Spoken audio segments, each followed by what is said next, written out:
Estamos já ao vivo. Bom dia, bom dia, bom dia. Na paz do Senhor, tudo bem, gente? Mais um dia estamos aí. Nossa conexão deu uma falhinha no início, mas já estamos conectados com vocês. Quero dizer a todos que são todos bem-vindos aí. Estamos iniciando mais uma aula da Escola de Líderes, né? Utilizando a lição da CPAD, das lições bíblicas da edição especial. E gostaria que você chegasse aí, arrumasse seu espacinho confortável para a gente poder apresentar o tema para vocês, que é de grande importância para a aula de hoje. E gostaria que o pessoal fosse dando um bom dia aí, que estiver chegando com a gente. Vamos lá, verificando quem está aqui. Olha, tem conexões aqui com a gente nesse momento. Bom dia, pessoal. Vamos então, hoje, dia 26 de julho de 2020.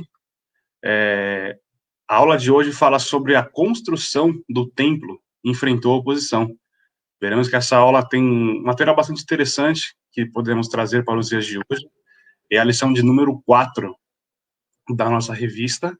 E lembrando que é uma sequência, tá? Então, nós temos a aula 1, 2, 3, que já foram ministradas. Se você não pegou ou perdeu alguma parte disso, todas as aulas estão salvas lá na página do Facebook da Comunidade Cristã e também na página do YouTube.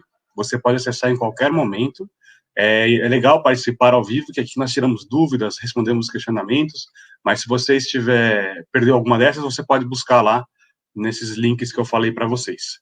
Tá ok? Vamos iniciar, então, a aula de hoje. E o André, se quiser orar para a gente iniciar, depois eu faço o andamento aqui. Amém. Vamos orar, então. Quero cumprimentar todos com bom dia, na paz do Senhor. E vamos lá, vamos tocar o barco aí, que Jesus está no controle desse barco aí. Vamos lá. Pai, nós te agradecemos por este momento, na tua presença. E agora, Senhor, pedimos que a tua graça, o teu amor, o teu Espírito venha falar ao nosso coração, que o Senhor derrame da sabedoria dos céus sobre todos nós que estamos aqui, Senhor, aqueles que estão chegando, Pai, que a tua palavra venha renovar a nossa mente, venha fortalecer, Senhor, o Espírito, Pai, santo que há em nós, assim fortalecendo a nossa vida espiritual. Queremos estar, Senhor, diante da tua presença, Senhor, irrepreensíveis.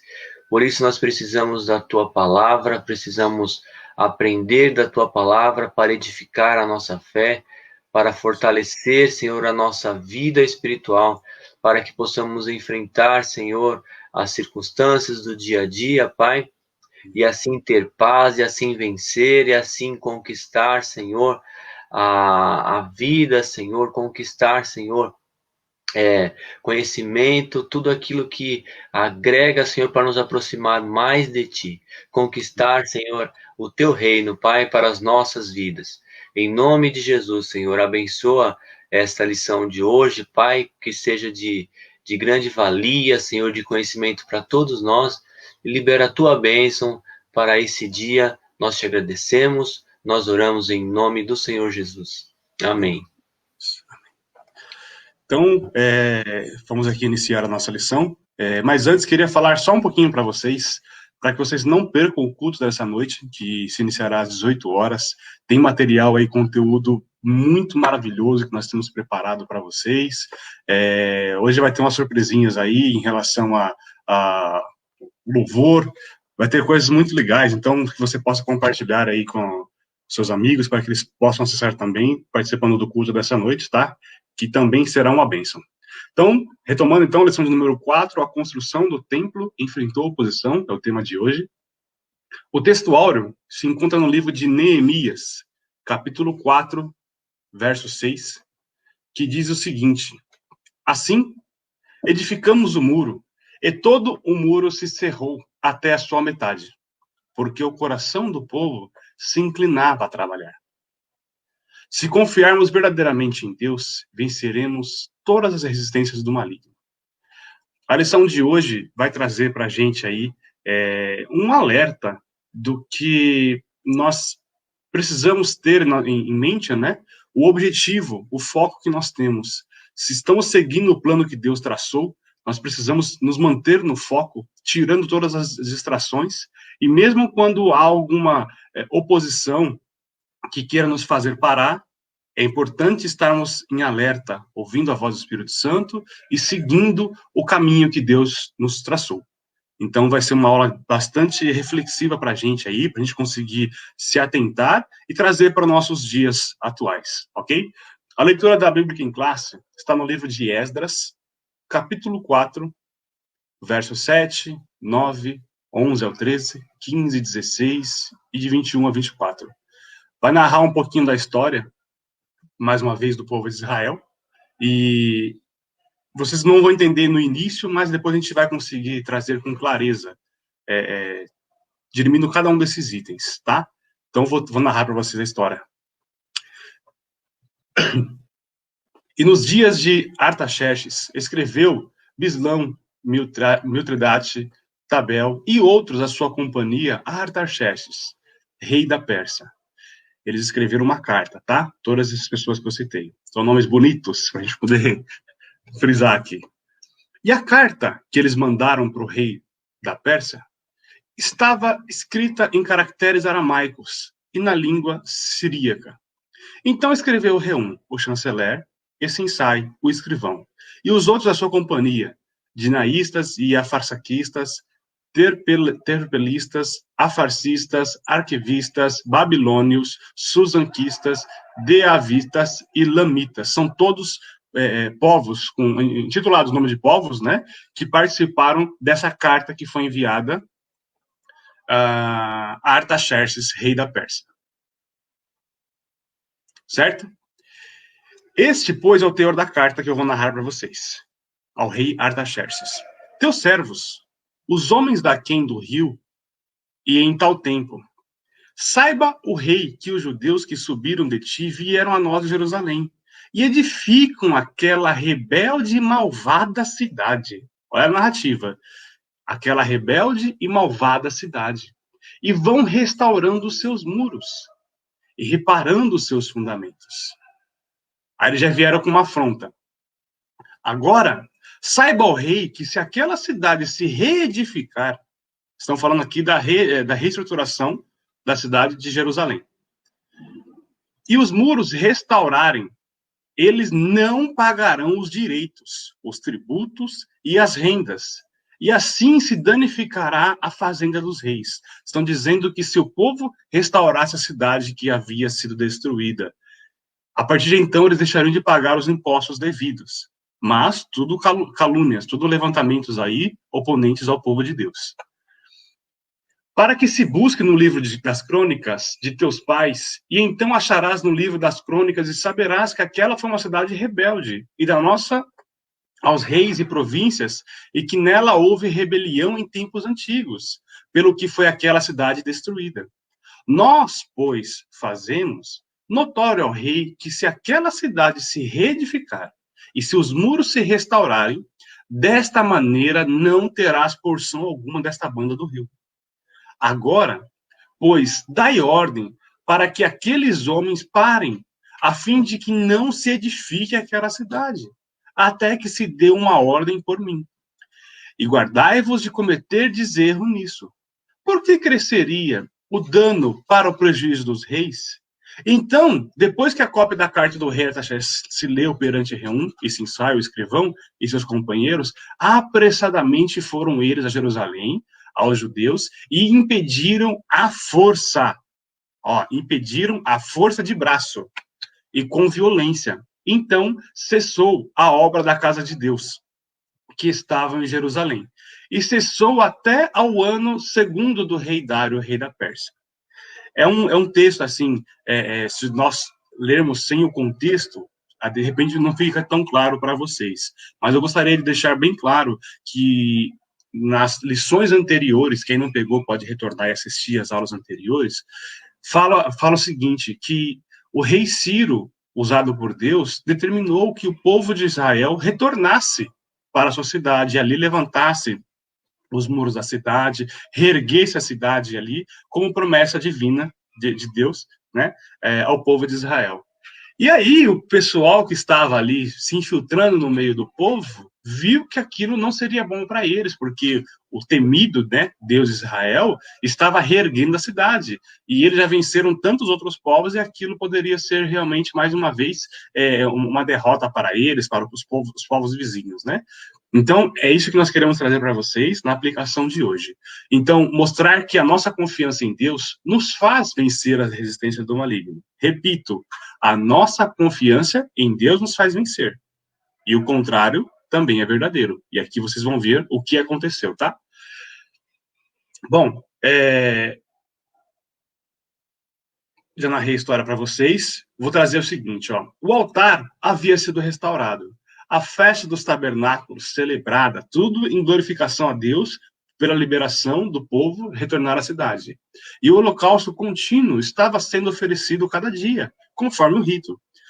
A vida espiritual dos judeus que haviam retornado do cativeiro seguia o que estava prescrito na lei de Moisés. Somente esperavam o momento de iniciar a reedificação do templo. Depois que os materiais para a construção do templo chegaram, segundo a construção feita pelo rei, né, rei Ciro da Pérsia, Zorobabel e os que haviam voltado do cativeiro lançaram alicerces do templo. Todos apresentavam muita animação para o trabalho. Então era uma festa maravilhosa, em alegria, em agradecimento, porque eles retornaram para a cidade, que já era deles, para reconstruí-la. Então, fizeram ali o lançamento do alicerce, tocaram trombetas, os levitas cantaram com saltérios, enfim, de uma forma assim muito saltitante e alegre, né? Conforme até a instituição de Davi, o rei de Israel, havia determinado, e todo mundo estava feliz da vida em retornar e reconstruir a cidade.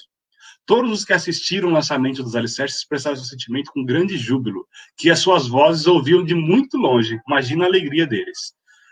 A reedificação do templo foi resultado, que vocês viram na aula passada, do despertamento. Lembra? Despertamento que veio através do rei Ciro, o rei da Pérsia.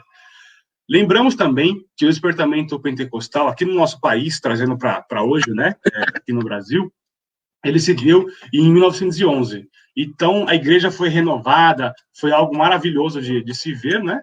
Então, a gente traz esse comparativo para que vocês entendam bem.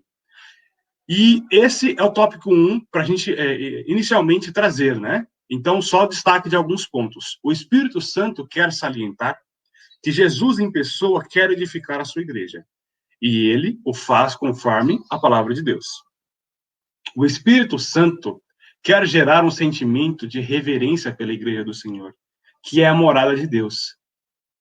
O Espírito Santo quer adestrar a igreja, porque ela é um instrumento da ação de Deus aqui na terra. Deus tem um trabalho para cada servo seu na grande obra de evangelização do mundo. Então, a gente vai ver aqui a narrativa, daqui a pouco o André vai complementar, veremos que o povo estava feliz da vida em iniciar o trabalho. Com isso, a gente vai ver que uma falta de posicionamento deles fez com que a obra fosse paralisada.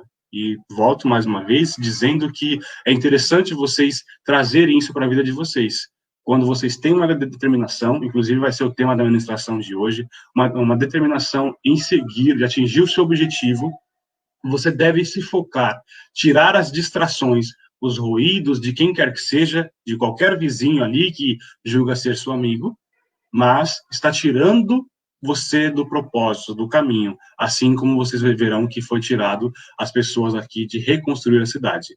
Na verdade, retardou o processo, né? Amém, André? Esse foi o item 1. Quiser complementar ou repassar passar para o item 2, fica à vontade. Então, é interessante, né? Hoje, será que o pessoal tá curtindo o friozinho, Rubens? Eu gosto, viu? Eu gosto bastante. Estamos curtindo o friozinho hoje, cama, né? Difícil de sair debaixo das Mas o legal é que com a tecnologia, né? Até debaixo da coberta, consegue se assistir, né? Consegue se focar. O pessoal acho que acabou não colocando o alarme para despertar mais cedo aí. Mas temos os fiéis aí de sempre que estão conectados com a gente. É isso aí.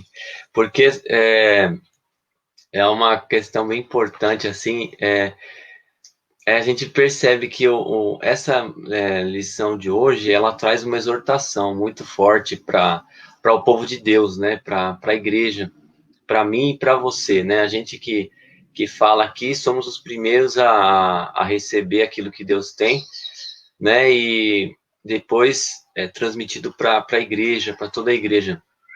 E é interessante a gente observar, né, esse tópico 1, a parte que se inicia ali no tópico 1, né, os alicerces que foram do templo são lançados, né, é o tema.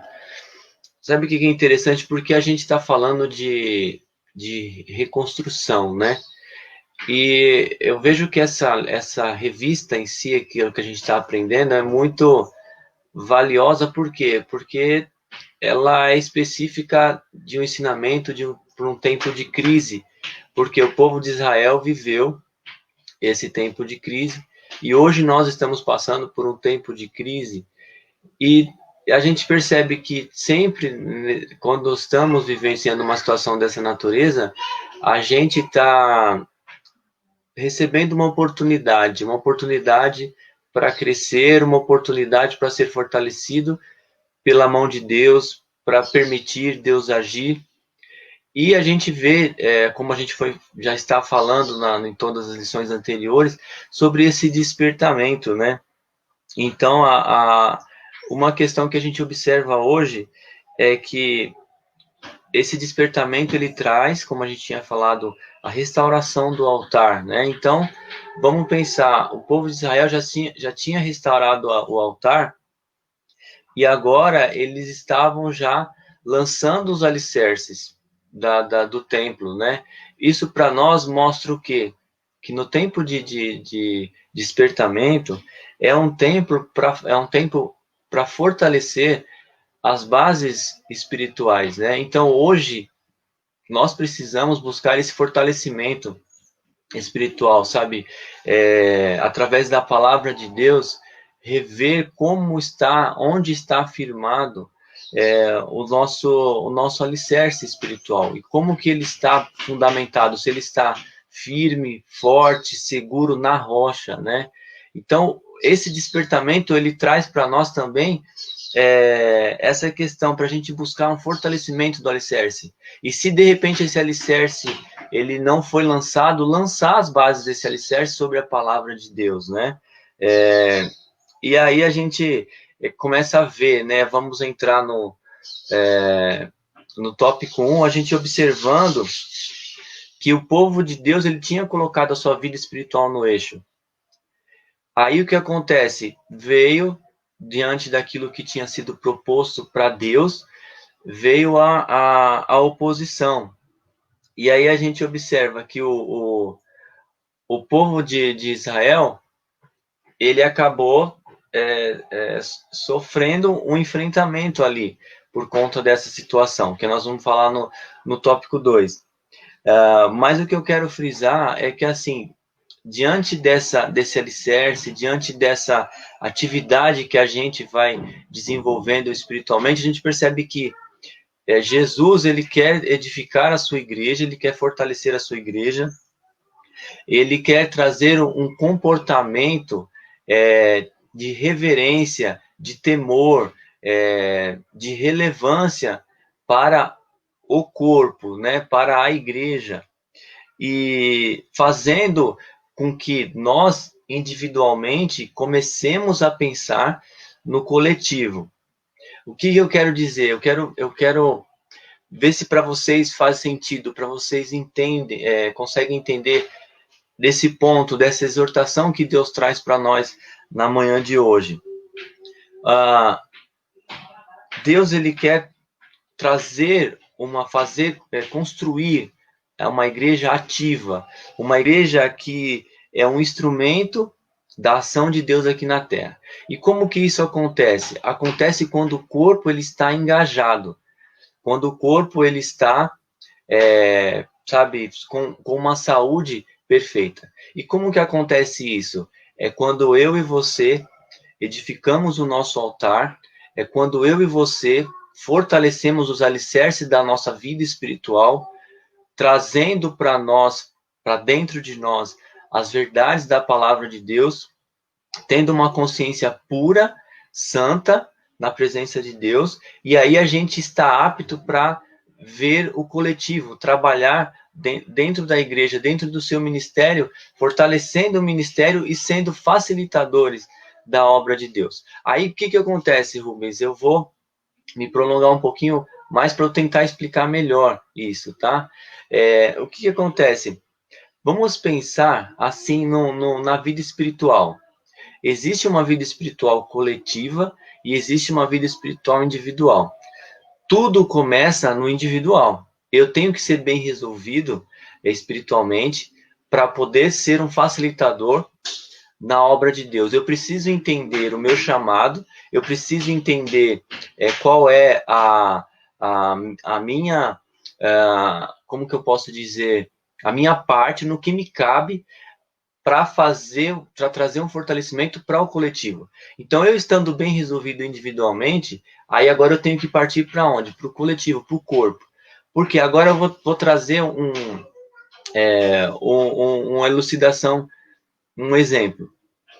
Imagine que eu, Rubens, vocês que estão aí participando conosco, somos construtores. Todos nós somos construtores. Aí o que acontece? Você vai e constrói uma casa para você. Então você construiu a sua casa. E como que é essa casa? Ela é adornada. Ela é cheia de... Fala aí, Rubens. Como que é a Alphaville? Como diz... Em Alphaville? Não, a gente sempre procura fazer o melhor, ter um conforto, né? Fazer aquilo que nos agrada. É basicamente isso. Então todos nós vamos querer uma casa bem adornada, individualmente. Então você é um construtor. Aí a sua casa ela vai estar adornada, ela vai estar com os melhores materiais, ela vai estar com o acabamento perfeito, ela vai estar ali, sabe, daquilo que te agrada da melhor forma. Legal, beleza, sua casa está adornada individualmente. Só que acontece, existe num outro lugar, existe um prédio onde você tem uma parte, você é um construtor, e existe um prédio onde você tem uma parte, só que nesse prédio, cada construtor edifica uma parte. Então, imagina um apartamento, um prédio com 200 apartamentos, um exemplo, né? E cada um ali é um construtor que está fazendo uma parte. Essa é a igreja. Então, se você adornar a sua casa e você não fizer a sua parte na outra construção, que é o prédio, o que vai acontecer? Ou, se você só trabalhar no seu apartamento, como que vai ficar o resto do prédio se você não participar de toda a obra? Você está entendendo o que eu estou querendo dizer? Sim, tá claro. Acho que a ilustração do empreendimento aí comunitário, vamos dizer assim, um prédio, né, com uma torre com 200 apartamentos, faz bastante sentido. Primeiro, que se você não verificar a estrutura onde esse prédio está totalmente alicerçado, por mais que o seu apartamento seja o mais lindo, o mais belo e as paredes internas sejam tudo bem, se a base não estiver profunda, ele pode vir a ceder e você perder todo o seu investimento ali. E outra, o seu pode ser o mais belo, o mais lindo. Se você, o caminho, né, para chegar até o seu, que tem que passar pelos outros 199, acaba desvalorizando o seu empreendimento. Então, de uma forma, num contexto geral aí, trouxe essa clareza, né, que nós precisamos nos focar no nosso fazer o melhor, bem feito, mas sem deixar de envolver todos do time para que o conjunto em si, né, até usando o nome mesmo, o conjunto habitacional ali, o prédio, esteja 100% aí estruturado e belo, para que isso seja o contexto, tudo seja muito completo, bonito. É exatamente isso, Rubens, porque a igreja é isso, a igreja é uma unidade, né? Então, quando você vê um condomínio, um conjunto, igual você falou, né, um conjunto habitacional, você vê ali vários apartamentos, vamos dizer assim, e cada um, ele vai cuidar do seu, porque se eu não cuidar do meu, da minha parte, eu vou desvalorizar o patrimônio do outro, não é isso? Assim, numa questão prática assim do dia a dia, é exatamente isso. Agora, vendo isso como um corpo, como a igreja, se eu não cuidar da minha parte, eu desfavoreço também a parte que cabe aos meus irmãos, e também se eu cuidar só da minha parte e não ajudar, não cooperar com meus irmãos na parte deles, que todos nós somos construtores, o que vai acontecer? Vai trazer um desfavorecimento da mesma forma. Por isso que nessa primeira parte, eu consigo extrair da lição que nós precisamos ser facilitadores da obra de Deus. A gente precisa ter uma vida bem alicerçada espiritualmente para que haja um foco, para que a gente entenda o nosso chamado como igreja. Então, eu resolvo a minha vida individualmente, eu me coloco santo e irrepreensível, e quando eu me coloco no conjunto, eu vou estar sempre buscando a unidade, o favorecimento, fazer com que a obra cresça, né? E aí os alicerces da igreja vão ser lançados sobre um fundamento, uma base bem sólida, né? Ali a sapata, né? Que a base ali ela vai ser bem forte, bem sólida, porque nós vamos estar lidando com um conjunto unido, onde todos querem fazer a sua parte e querem ajudar os outros, sendo facilitadores. Dessa primeira parte eu extraio isso. E aí eu já queria entrar no tópico 2 para dar continuidade nesse raciocínio. Por quê? Porque o que aconteceu ali no tempo do povo de Israel? Olha que interessante. Quem que foi? Você leu os versículos da leitura bíblica em classe, que está lá em Esdras, né? Você leu, e aí você viu uma carta ao rei Artaxerxes. É um trava-língua. Uns nomezinhos bonitos, né? Até para falar tive que ensaiar umas 3 vezes. Então, veio uma carta para o rei. Quem mandou essa carta? Os samaritanos. Aí eu pergunto para vocês, quem que eram os samaritanos? Era um povo que era parte lá da Indonésia, da Ásia. Quem que era o samaritano, irmãos? Então, aí a gente explica. Os samaritanos, o que aconteceu? Quando Salomão faleceu, o seu filho, ele assumiu o trono. Só que pela imposição dele, por ele ter dado ouvidos aos seus amigos, ao invés de dar ouvidos aos homens sábios que tinham para aconselhá-lo, né, como rei, ele deu ouvido aos seus amigos, pessoas inexperientes, pessoas que não tinham visão de reino, né? Isso é uma lição que a gente não vai entrar no mérito agora. Mas aí o que aconteceu? O reino foi dividido.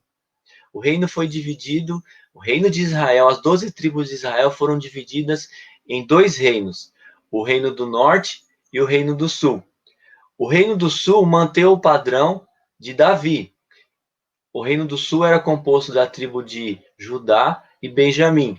E o reino do norte era composto pelas outras 10 tribos. Então imagina uma região que as tribos foram espalhadas. Quando o povo conquistou a terra de Canaã, vou tentar ser bem rápido, quando o povo conquistou a terra de Canaã, ali foi se distribuindo as terras para as tribos, né? E o que aconteceu? Quando houve a divisão, se separou um território ali, onde se compunha 10 tribos que compunham o reino do norte, e 2 tribos que compunham o reino do sul. Então, o reino do sul era chamado de Judá, o reino de Judá. E o reino do norte era chamado de Israel. Judá tinha a sua capital, o reino do sul, o reino que era da linhagem de Davi, tinha a sua capital em Jerusalém. E o reino do norte tinha a sua capital em? Aula de geografia aqui hoje, hein? Professor André. Samaria era a capital do reino do norte, né? Que era chamado Israel.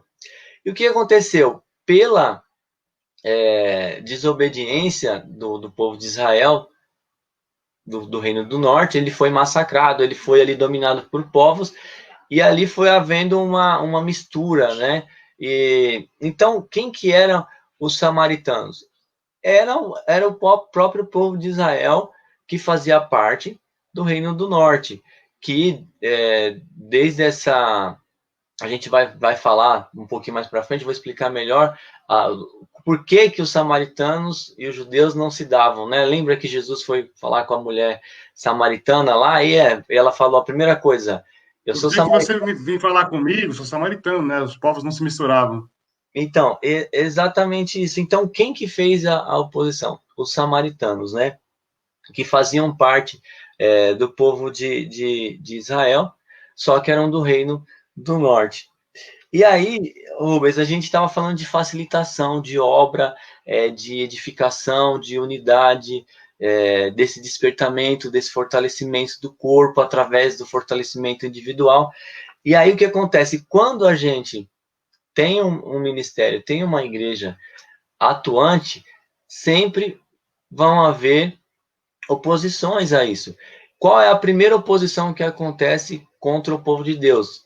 A oposição do inimigo. O inimigo, ele se opõe ao povo de Deus. Ele veio para trazer morte e destruição, para trazer divisão, né? Só que assim, olha que interessante, os samaritanos, eles eram parte do povo de Israel.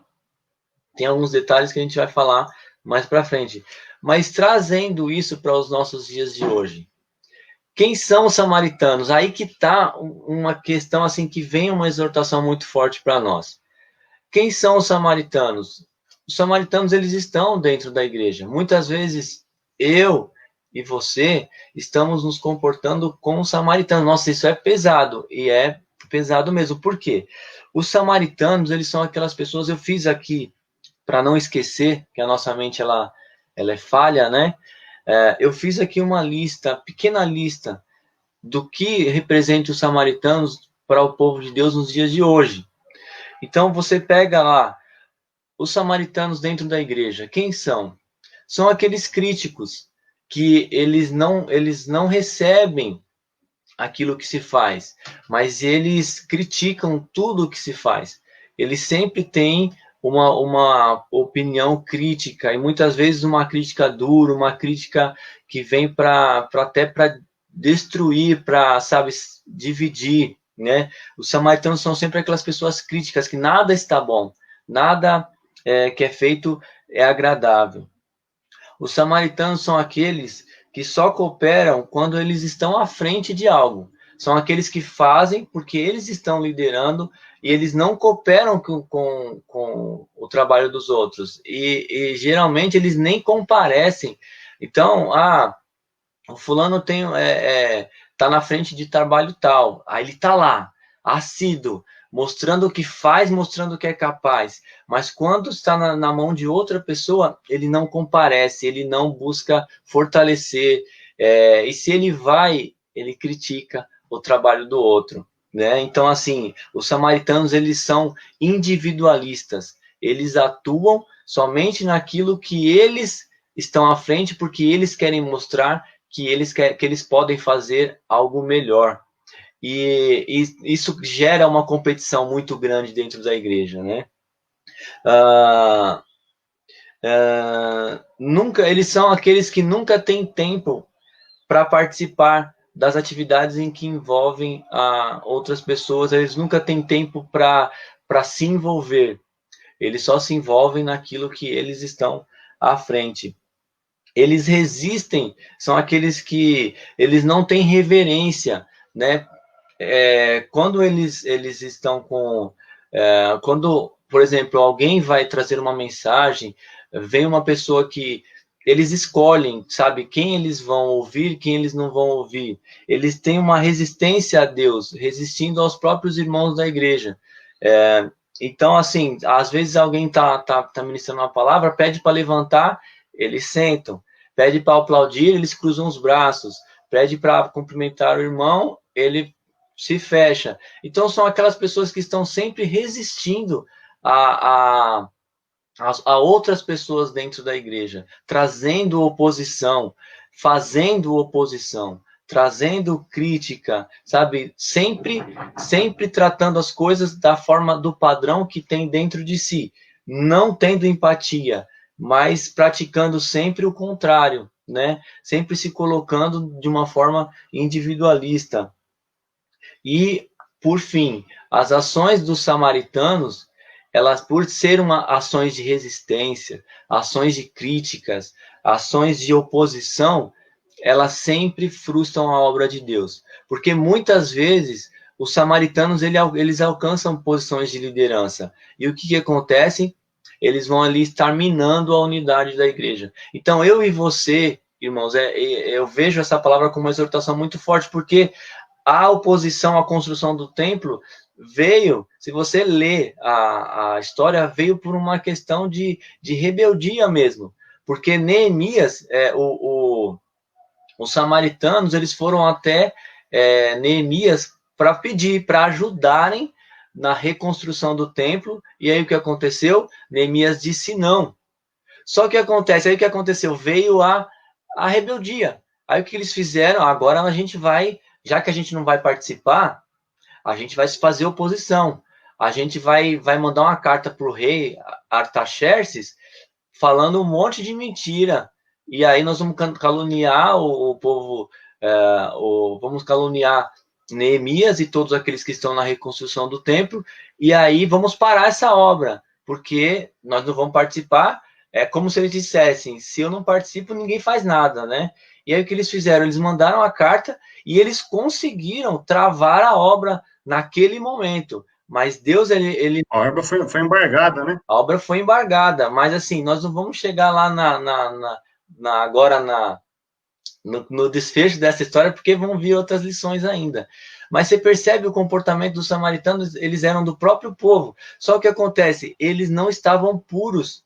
Por isso que Neemias, ele não permitiu a ajuda deles naquilo que era santo.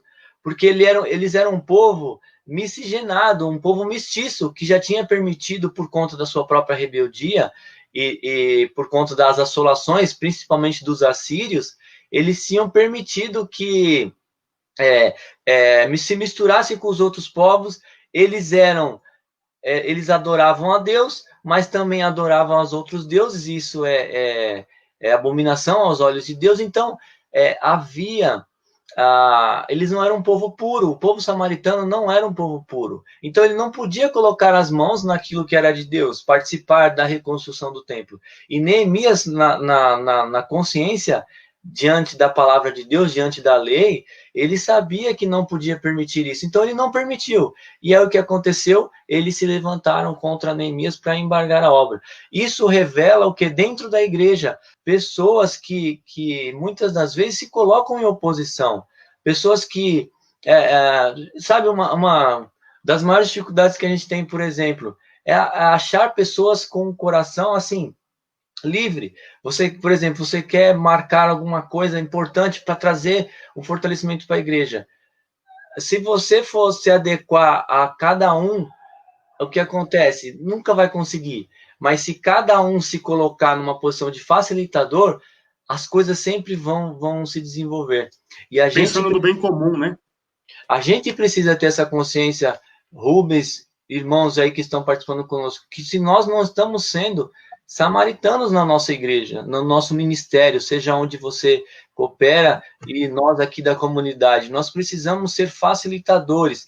Nós precisamos ver se nós não estamos sendo críticos, se nós estamos escolhendo as coisas para participar dentro da igreja. Eu só participo do que me agrada, eu só dou glória a Deus quando fulano prega, quando outro fulano não prega, eu nem olho para o púlpito, porque isso é uma resistência a Deus. Essas coisas, elas trazem uma oposição a Deus, e são sempre tratadas sempre no nível natural, nível pessoal. E uma outra coisa que é uma atitude do samaritano é levar as coisas da igreja como coisas pessoais, trazer, sabe, se ofender com as coisas da igreja como se fossem pessoais. Não são. A gente tem sempre que separar as coisas da igreja, as dificuldades que a gente passa no nosso ministério, como coisas do ministério. Porque tudo que se faz numa igreja não é pessoal, é uma questão espiritual, é uma questão daquilo que se presta conta para Deus, né? O resultado disso sempre vai favorecer tanto o coletivo quanto o individual, mas a gente não pode, dentro da igreja, se ofender com as coisas que a gente faz dentro da obra. Então eu espero que tenha sido bem claro esse ponto, porque eu não vi uma outra forma de delimitar melhor essa parte da oposição dos samaritanos do que essa exortação que ele traz para nós, para o nosso comportamento, para o nosso comportamento ser um comportamento de facilitação da obra, enxergar sempre o todo, enxergar menos do nosso individualismo, né? Do que nós podemos fazer, do que eu posso brilhar, daquilo que eu posso aparecer, né? Eu gosto muito daquela música que fala mais de ti e menos de mim, que ele cresça, que eu diminua, que ele apareça e eu sempre me constranja pela sua glória. Eu gosto muito desse hino porque ele trata da prática da humildade. E se uma das palavras mais importantes para se andar em unidade é essa, humildade, sempre colocar a opinião do outro num nível de importância, de alta importância, alta relevância para a gente se tratar como iguais. A igreja foi constituída para trazer igualdade, para trazer, sabe, unidade, uma liberdade dentro desse comportamento liberal, de doação, sabe, de entrega pelo outro, pelos outros, pelo ministério, pela unidade. Eu vejo, assim, muito claro isso dentro dessa passagem.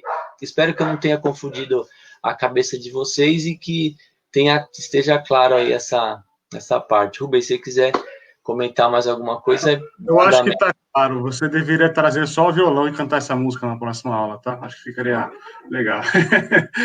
Ô, Silva, quero aproveitar esse momento aí, antes da gente pular para o tópico 3, que para mim o 2 está bem esclarecido, você fez um complemento e fechou o assunto. Dá um bom dia para quem está com a gente aqui ao vivo, tá? Estou com os nomes aqui em cima, ó.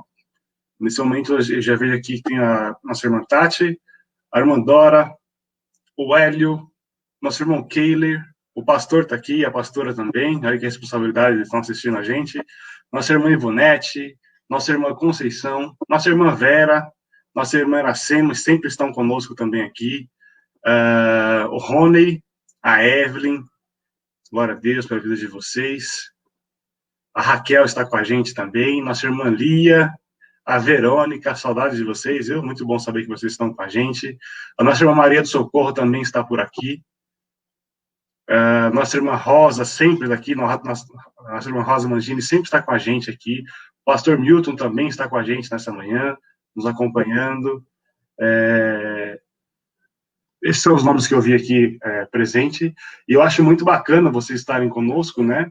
É um assunto muito interessante, a gente vem trazendo aí semana após semana, e peço que se vocês estiverem conectados aí, no nome de vocês, dá um bom dia aqui nas mensagens, estamos acompanhando, e também qualquer tipo de dúvida que vocês tiverem, mande para a gente aqui, levantem questionamentos, porque é um assunto um tanto histórico, mas é acerca do povo de Deus, povo de Israel, a nação escolhida por Deus. Então é muito legal estarmos antenados sobre isso, saber o decorrer da história e lembrarmos de tudo o que aconteceu acerca do povo, né? Inclusive é o tópico 3 que eu vou entrar agora, falando sobre isso, que o povo teve um histórico muito completo do cuidado que Deus teve com eles, e eles acabaram, assim, imagino que até esquecendo disso, porque, como o André falou, eu não quero dar spoiler das próximas aulas, né? Não quero acelerar o assunto, mas a lição de hoje vai trazer que esse assunto que chegou da reconstrução dos muros foi algo que foi determinado por Deus, usou ali o rei Ciro para poder trazer esse levantamento, reerguer a cidade, e a gente vê que, de repente, as pessoas pararam de fazer, pararam de desenvolver por uma resistência, né, que foi levantada ali pelo povo samaritano, como o André acabou de narrar a história aqui. Então, vou levantar alguns pontos do item 3, antes de dar continuidade, para vocês saberem o que estava complementando, né? Para vocês saberem o que estava se passando. Então, depois que o povo samaritano ali, e muitos levantaram essa calúnia aí, como o André citou, mandando essa carta por rei Artaxerxes, eles embargaram a obra ali, o levantamento da cidade, dos muros, só que eles esqueceram de uma coisa. Poxa, quem foi que pediu para que a cidade fosse reerguida. Foi Deus. E ele usou, através de um despertamento do rei Ciro, para trazer essa liberdade, essa reestruturação da cidade. E tem um detalhe: uma ordem dada por uma autoridade superior não pode ser invalidada por uma autoridade inferior. E a questão é que tinha sido dada uma ordem por Deus, através do rei Ciro, que era a maior autoridade na época. Então, teve um decreto assinado para que eles retomassem a construção. E, de repente, por uma carta que foi enviada, e o Artaxerxes entendeu que aquelas calúnias poderiam ser verdades, ele barrou, ele embargou, não pode parar isso aí. E aí, poxa, parou, mas de repente alguém barrou o seu sonho e fica por isso mesmo, você simplesmente aceita? Algo que eles estavam louvando a Deus, como narrei no início, caramba, com saltérios ali, com cheio de instrumentos, com aquela alegria que dava para se ouvir muito longe, e de repente você para no primeiro obstáculo. E o que eles deveriam ter feito? Gente, com tanto histórico que os judeus tinham, nossa, muitos exemplos que Deus ajudou o povo em tempos difíceis, né? A própria vinda dos judeus para Jerusalém é uma clara demonstração de que Deus estava nesse negócio. Até tem um exemplo aqui, ó, no qual o Senhor ajudou. Nos dias do rei Ezequias, Judá foi cercado pelo exército do rei da Síria, que ameaçava fazer com que Judá o que já havia feito com o reino de Israel, levá-los em cativeiro. Nesta hora de perigo, o rei Ezequias buscou o Senhor e foi ouvido, pois um anjo, presta atenção nisso, que eu até comentei com o pastor há 2 semanas atrás, quando eu estava estudando essa matéria, eu falei, nossa, isso aqui eu achei muito forte. Com a oração do rei Ezequias, o rei da época, ele orou e falou assim, Deus, nos atenda, porque o povo vai ser dizimado. E aí, a oração dele foi ouvida. E um anjo feriu o arraial dos assírios, do povo que estava contra o povo judeu. Ele destruiu nada mais, nada menos que 185 mil soldados. Vou repetir. O anjo enviado por Deus, ele destruiu, ele matou 185 mil soldados. Isso foi uma ordenança de Deus. Então, com aquela barragem, aquela oposição que o povo teve, ele parou. Mas esquecendo desse histórico, teve um outro também, nos dias lá do rei Josafá, que eles foram ameaçados pelos amonitas e os moabitas, e o povo de Judá foi convocado pelo rei para pedir socorro ao Senhor. E Deus guerreou por eles, e sem terem que lutar, os inimigos foram desbaratados, foram destruídos. O Senhor cuidou de tudo, e muitos outros exemplos. Então, o que aconteceu ali? Faltou resistência por parte do povo judeu. Faltou a imposição, usar mesmo, até a gente fala em relação ao direito, nós temos direitos e deveres. Então, o direito, você exerce, o dever você exerce de acordo com o mandato. Então, vou exercer esse dever aqui e tal, porque me foi imposto. Mas eu tenho direitos também.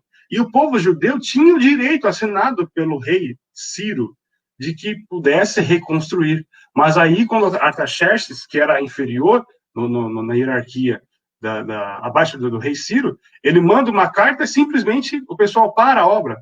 Então, faltou também ali uma resistência que era de ordem, além de física, de uma ordem espiritual.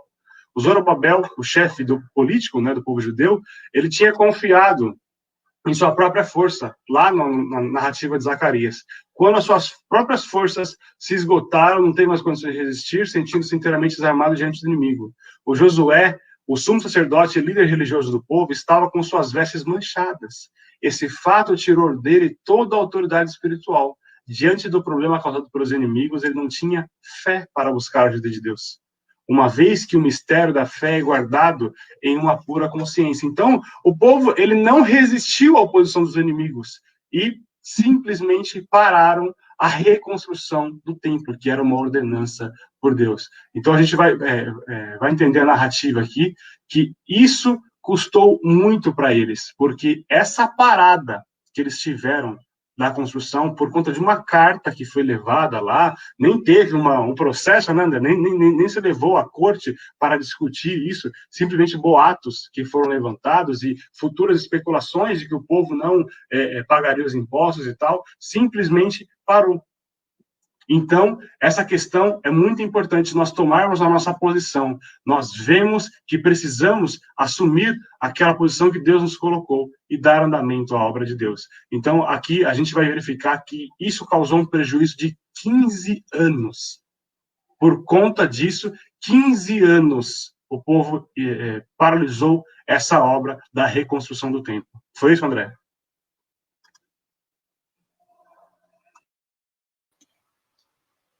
Aí você vê, né, que a atitude do povo, ele tinha Deus, ele tinha o decreto do rei ao seu favor, ele tinha Deus ao seu favor, pelo histórico, como você mencionou, mas ele não tomou nenhuma iniciativa por conta de que eles queriam resolver as coisas com a força do seu braço, e porque eles vamos dizer assim, eles não tinham crédito, né, por conta do pecado, as suas vestes estavam sujas, né, porque ali as vestes do sumo sacerdote representava o povo em si, né, e então eles não tinham ânimo, não tinham força para buscar a Deus, né? E na nossa vida, muitas vezes a gente se coloca nessa situação, a gente quer resolver as coisas com os nossos próprios, com a nossa própria força, com o nosso próprio entendimento, e muitas vezes o diabo tenta colocar um jugo sobre as nossas costas para nos colocar uma culpa, né? E a gente se sentir indigno de tomar uma iniciativa de buscar a Deus. Mas hoje a gente vê que através dessa palavra a gente percebe que a nossa vida, Deus ele está no controle. Ele estava no controle da vida do povo de Israel, né? O desfecho dessa história nós vamos ver nos próximos capítulos, né, Rubens? Mas eu quero dizer que Deus ele está no controle da sua vida individualmente, ele está no controle da vida coletiva da igreja, mas a nossa posição é se voltar para ele e permitir que ele haja em todas as circunstâncias, e nós não precisamos nos desgastar, sabe, pelas situações, mas a gente tem que buscar um fortalecimento em Deus para que ele derrame da sua paz, para que ele derrame da sua alegria, nos fortaleça e a gente tenha condições de, diferente do povo judeu que se omitiu, não, que a gente tenha condição de se expor à vontade de Deus para que ele realize o milagre. E Deus tem muitos milagres para realizar nas nossas vidas, e nós somos aqueles que impedimos, porque nós não entendemos que a carta que era contrária a nós, ela foi rasgada, ela foi destruída na cruz do Calvário, né? Então, a lei que existe hoje sobre a nossa vida, ela é válida e nós não podemos recuar, assim como o povo recuou. Tinha a lei de Ciro, né, que era superior à lei do rei Artaxerxes, não é isso, Rubens? Exatamente, estava assinado já um decreto de alguém no nível superior, mas aqui na parte de baixo, alguém decretou uma segunda ordem contrapondo a primeira e o povo simplesmente não questionou, não levou isso a mostrar, está aqui, ó, eu tenho uma carta aqui, ó, apresentando que eu posso fazer, vocês estão impedindo. Olha, e eu digo para a igreja hoje, para todos que estão assistindo, para nós, em primeiro plano, que há uma lei superior que vigora sobre as nossas vidas. E não importa as circunstâncias, o que o inimigo diga, a lei que vigora sobre a nossa vida é uma lei de bênção, uma lei de vitória, e ela é superior a todas as leis que existem no reino espiritual e no reino natural. Então a gente precisa tomar posse disso, igreja, e viver a verdade e a lei do Senhor nas nossas vidas. Que Deus alcance a sua vida nessa manhã e que você seja um Neemias, sabe, um Esdras, que você seja alguém que trabalhe para construir e não tenha medo e não recue, mas vá à frente, porque assim como a palavra de Deus disse para Josué lá no tempo sabe, da conquista de Canaã, Deus ele diz para nós hoje: esforça-te e tem ânimo, porque eu sou contigo. E é ele que vai na nossa frente, irmãos, porque há uma lei estabelecida sobre a nossa vida hoje como igreja, a graça de Deus. E essa graça, ela é abundante para a nossa vida, para suprir toda a nossa vida em todos os aspectos. E essa é a mensagem que eu extraio aqui e deixo para a igreja. Rubens, se quiser finalizar o tópico 3 para a gente Na encerrar. verdade, você colocou, André, pontos assim muito importantes e eu acho assim incrível quando o Espírito Santo ele liga os assuntos. Inclusive, a matéria da ministração de hoje é baseado nisso. Quando nós simplesmente impedimos aquilo, a ação de Deus na nossa vida, e somos nós mesmos que impedimos isso. Esse bloqueio da nossa parte mina o poder de Deus. Se nós não quisermos que Deus habite no nosso coração, nós decidimos isso, Deus não vai habitar, porque ele é educado, ele bate a porta, é aquele que responde, ele habita. Então, nós somos o maior impeditivo para que nossas bênçãos sejam atingidas. Então, foram pontos muito legais que você colocou, e a ministração da noite vai ser baseado nisso mesmo. E eu só queria complementar aqui, André, que a nossa irmã Dora falou que vai cobrar o louvor, viu? O louvor que você colocou aí, mais de mim, menos de mim, né?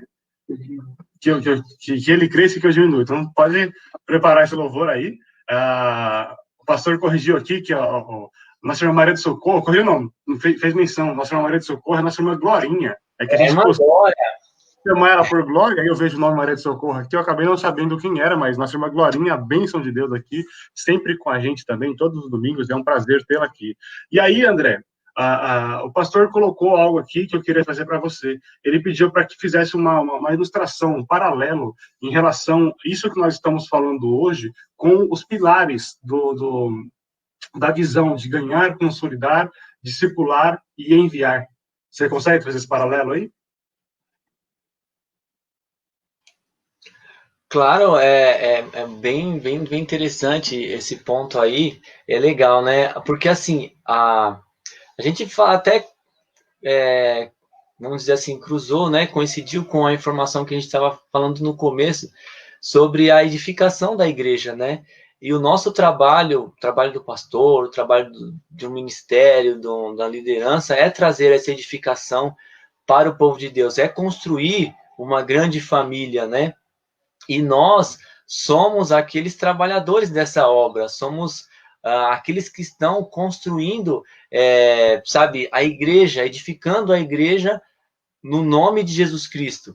Somos nós que estamos aí ativos e fazendo essa construção, essa grande obra, né? E Neemias, quando Sanbalate, Tobias lá foram para impedir a obra que ele estava realizando, ele disse: não, eu estou numa grande obra e não posso parar. E dentro desses 4 pilares, né, que a gente pega a visão ganhar, consolidar, treinar e enviar, essa é a nossa missão como igreja, essa é a obra, nossa obra como igreja, né? Eu estava até pensando lá, quando você estava falando no começo, que ela é muito legal, né, a gente ter uma vida consagrada individualmente, porque, por exemplo, você está no ônibus, pega um ônibus, né, hoje, né, com máscara e tudo mais, mas você pega um ônibus, aí você vai e vê uma oportunidade de puxar papo com alguém, e você fala de Cristo. É legal isso, isso é edificante. Mas quando se trata da obra de Deus, ela vai além das nossas atitudes individualmente, ela chega nessa questão do coletivo. E Neemias, a reconstrução do templo foi um trabalho coletivo. Ele estava à frente e ali ele uniu todos os remanescentes de Israel e cada um trabalhava no muro ali na frente da sua casa e cada um se dispunha, sabe? E era um processo de unidade, de companheirismo, de comprometimento, de responsabilidade, de atuação direta. E a obra de Deus é isso, né? E muitas oposições vão surgir. E assim, o triste é que a maior parte assim das oposições, elas vêm de nós mesmos, né? É isso que eu queria expor, assim, né? E dentro dessa visão do ganhar, consolidar, treinar e enviar, essa é a obra mais digna, é a fundamental da igreja, como eu disse, é a nossa missão. E nós não podemos nos prostrar, porque ante a situação que os samaritanos causaram, a gente vê no tópico 4 lá, qual que foi a reação? O resultado disso? Os samaritanos felizes, porque conseguiram o objetivo que eles tinham, que era parar a obra, embargar a obra. Os judeus desanimados, muitos foram fazer outras coisas, foram cuidar da sua própria vida. Então, o que acontece? Houve uma dispersão ali, né? E a obra de Deus ela é similar. Se a gente não se fortalecer em Deus, se a gente não tiver um cuidado, sabe, não tiver essa visão mesmo de reino, de facilitadores, de participantes, de cooperar, de coração aberto, coração entregue, responsabilidade, tudo mais, a gente começa a ver muitas circunstâncias e começa também a desanimar e a dispersar, né? Então, esse é o paralelo que eu traço mediante a isso que o pastor expôs. Nós estamos numa grande obra e não podemos parar. E a obra de Deus, ela conta comigo e com você para que ela aconteça em nome de Jesus. É isso aí, Rubens. Se quiser, pode complementar aí. Muito bom, Silva. Muito bom mesmo. Então, na verdade, para mim já está bem completo. Eu queria apenas fechar, então, essa lição que a gente já viu aí, né, um histórico, né, que eles tinham algo assinado, um documento assinado para que eles prosseguissem com a reconstrução por uma especulação que foi colocado aí. Eles pararam, foram impedidos, né, por uma determinação de alguém inferior a quem deu a liberação inicial. E aí, agora a gente vai ver a questão que a reação daqueles que caluniaram o povo judeu, ela foi satisfatória para eles. Sabe por quê? Porque o povo judeu, né, em geral, tinha desde o início da construção acompanhado o trabalho com simpatia, com alegria, cantando igual eu coloquei. Eles trabalhavam com muito entusiasmo e, além disso, muita união. O povo tinha ouvido falar de que Deus, o Deus do céu, estava do lado dos judeus, ajudando-os. Mas e agora? Onde estava o Deus? E aí, do outro lado, eles viam que os inimigos dos judeus, né, os samaritanos, eles regozijavam. Eles, nossa, estavam felizes da vida. Certamente os conselheiros, né, que montaram essa estratégia de colocar especulação, de escrever algo ali que era calúnia, eles foram parabenizados por sábio, olha, competente ação. Porém, o gozo dos ímpios é de pouca duração. Trazendo um paralelo aqui, vocês lembram sobre aquela questão de quando Sansão ele foi aprisionado pelo povo filisteu? Eles prenderam Sansão, e aí Sansão pediu para que Deus desse força para ele uma última só vez. E aí houve uma tragédia. O povo filisteu foi dizimado pela força de Sansão, porque a alegria desse povo aí durou pouco. Teve uma outra questão, que a alegria dos sacerdotes que alugaram Judas, né, para atrair Jesus, foi de curta duração. Com a ressurreição de Jesus, os problemas daqueles que o prenderam se agravaram. Jesus ressurgiu e logo aquele povo foi colocado. Mas como? Então, mostrando que Deus está acima de tudo. E, além de tudo, depois dessa situação, os inimigos aí todos felizes, o povo agora, os judeus, caiu no desânimo. Os judeus que tinham voltado do cativeiro para construir o templo sentiram-se humilhados e tristes.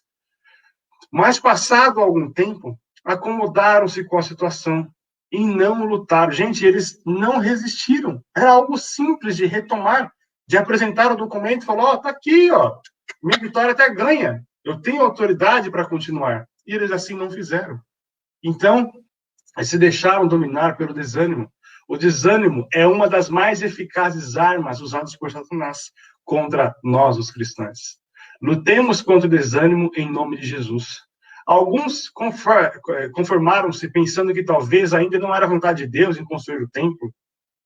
E aí, até no livro de Ageu vai trazer isso, que o povo assim, de repente, acho que Deus permitiu isso, acho que não era o momento. Outros até pensaram assim, bom, já que paralisou, eu vou focar então, como o André falou, ali inicialmente estava uma atitude de uma atividade em comum. Era o templo para todos ali, a construção do muro da cidade. E, de repente, parou a obra, embargou. Você não sabe o que eu vou fazer? Eu vou cuidar da minha própria vida. Vou dedicar a minha própria casa, assim como narrado lá em Ageu 1:9. Outros chegaram a faltar com suas obrigações espirituais, deixando de contribuir na casa de Deus. Talvez alguns judeus sinceros estivessem tristes e buscassem a Deus em oração, pedindo solução para a dificuldade, de modo que o templo pudesse continuar a ser construído. Mas não houve uma resistência de forma correta. E isso impediu que eles retomassem e atingissem o objetivo. Então, aqui a gente fecha, né, André, esse assunto da lição de hoje, dizendo que a falta de posicionamento leva à ruína, leva a você gastar, perder tempo, na verdade. Veremos na próxima lição que esse tempo perdido foi de 15 anos. Gente, imagina esse tempo na sua vida, 15 anos para nós, que segundo a Bíblia vivemos aí 70 anos, segundo estatísticas aí 80, 85 anos, 15 anos é um fator relevante aí. Assim como está na rei, quando Deus aumentou, né, os dias do rei Zedequias, se eu não me engano, André, em 15 anos, que foi algo assim maravilhoso. Então, pensem vocês que a falta de posicionamento, dar ouvido a distrações, trouxe a eles um prejuízo grandíssimo. Então, que possamos trazer isso para nós, aproveitar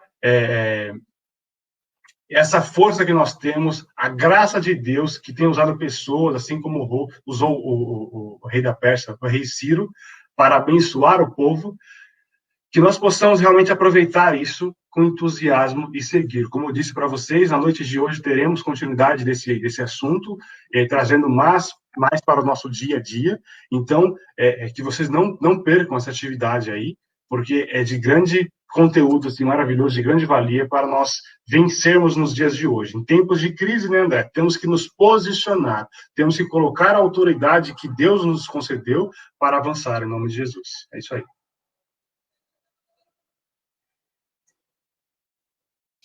Amém, Rubens. Pode encerrar aí, para mim já está... Maravilha. Então, gente, agradeço a vocês aí por estarem conosco. Nossa irmã Conceição aqui avisa que é o aniversário do nosso irmão Jadir. Jadir, que Deus abençoe muito a sua vida. Você é uma pessoa muito querida por nós. Desejamos para você toda a felicidade, que Deus possa prosperar em todas as áreas que você busca e pede a Ele. Amém? Então, eu gostaria de agradecer a cada um que está aqui conosco. Se você puder compartilhar essa live aí para as pessoas assistirem esse conteúdo, como eu falei, estamos na 4ª lição, temos as outras 3 salvas aí no YouTube, também no Facebook, para esse material ser aproveitado e as pessoas ganharem com isso. Nós simplesmente queremos compartilhar aquilo que nós temos aprendido e avancemos no reino em nome de Jesus. Mais uma vez, às 18 horas estaremos aqui, ativos nesse mesmo canal, né, André? Conectados aqui e também no YouTube, para que possamos compartilhar louvores, ministrações, testemunhos e também a palavra de Deus na noite de hoje. E vocês terão uma surpresa que nós preparamos para vocês, tá? No momento do louvor aí, vocês vão ver algo muito lindo que nós preparamos com todo o carinho, mostrando o carinho que nós temos por vocês, a preocupação que nós temos com vocês. Então, não se atrase e compartilhe também, às 18 horas estaremos juntos. Senhor maravilhoso Pai, nós te agradecemos, a Deus, por esse período de ensino que o Senhor nos trouxe nesta manhã. Nós te glorificamos, Jesus, e pedimos que o Senhor esteja conosco nesse domingo tão abençoado, que o Senhor possa visitar essas pessoas que aqui dedicaram o seu tempo em aprendizado da tua palavra, meu Pai. O Senhor vem nos capacitar a cada dia mais, nos abençoando, Deus, e que possamos sempre poder buscar sementes e lançar sementes, que esse é o objetivo. Não queremos pegar aqui, Jesus, o alimento pronto, não, Pai. Queremos buscar, Deus, ali o alimento para nos abastecermos naquele momento, mas, além de tudo, pegar sementes para replantar em terra fértil, ganhando pessoas, compartilhando conhecimento, porque, Deus, aquilo que nós recebemos do Senhor é para ser compartilhado, e esse é o nosso prazer. Pedimos que o Senhor venha nos abençoar, Senhor, nos dar um domingo de graça, meu Pai amado, e que à noite estejamos aqui, Deus, firmes, fortes, fiéis, Deus, seguindo aqui na harmonia, na unidade e prosperando em nome de Jesus. E que essas palavras, meu Pai, não fiquem apenas, Jesus, gerando conteúdo, mas que gere ação. Que o Senhor, ó Pai, nos ensine e nos faça nos mover, ó Pai, para agir, para buscar, ó Pai, em nome de Jesus, uma atividade de mudança. É o que nós desejamos, ó Pai. Abençoe a cada um e assim nós nos despedimos em nome de Jesus. Amém. Gente, Deus abençoe vocês, um ótimo domingo e até às 18 horas. Amém, irmãos. Deus abençoe a todos. Quero aproveitar rapidamente e dizer, amo todos vocês, muitas saudades de todos e logo mais estaremos juntos para a honra e glória do nome do Senhor Jesus. Bom domingo a todos, que estejam aí fortalecidos na alegria do Senhor e contem conosco sempre. Estamos aí juntos para a honra e glória do nome do nosso Senhor. Deus abençoe. Amém, Deus abençoe.